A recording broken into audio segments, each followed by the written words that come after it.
እንዲሁም ደግሞ እናንተ ይህንን ሁሉ ስታዩ በደጅ እንደደረሰ ወቁ። እውነት እውነት እላችኋለሁ ሰማይና ምድር ያልፋሉ፣ ቃሌ ግን አያልፍም። ስለዚያች ቀን ተግታችሁ ጠብቁ። ፀሐይ ይጨልማል፣ ጨረቃም ብርሃን አትሰጥም፣ ከዋክብትም ከሰማይ ይወድቃሉ፣ የሰማይ ኃይላት ይናወጣሉ። በዚያን ጊዜ የሰው ልጅ ምልክት በሰማይ ይታያል። የምድር ወገኖች ሁሉ ዋይ ዋይ ይላሉ። የሰው ልጅንም በታላቅ ኃይልና በዙ ክብር በታላቅ ደመና ሲያዩ ያዩታል።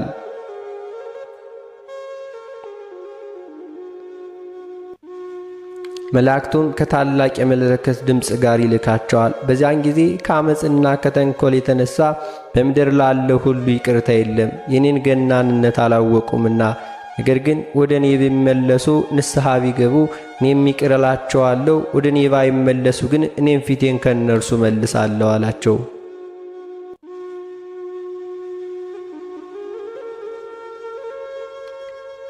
ኤሳው ብኩርናውን ለመብል እንደሸጠ በረከትም እንዳጣ ሁሉ ለዚያም በመንፈስ ቅዱስ የሰጠዋቸውን ልጅነት ለአምልኮ ጣዖት ይለውጡታልና በዚያን ጊዜ ተጠንቀቁ።